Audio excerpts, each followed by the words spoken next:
إن ربك يعلم أنك تقوم أدنى من ثلثي الليل ونصفه وثلثه وطائفة من الذين معك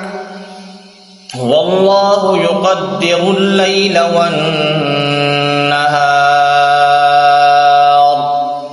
علم أن لن تحصوه فتاب عليكم فاقرؤوا ما تيسر من القرآن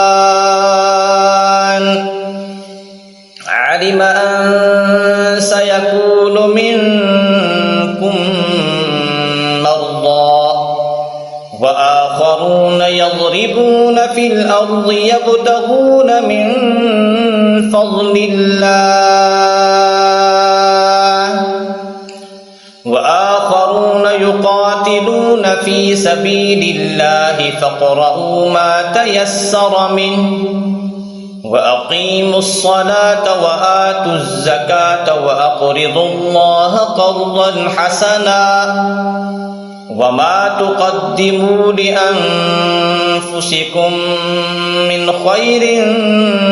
تجدوه عند الله هو خيرا وأعظم أجرا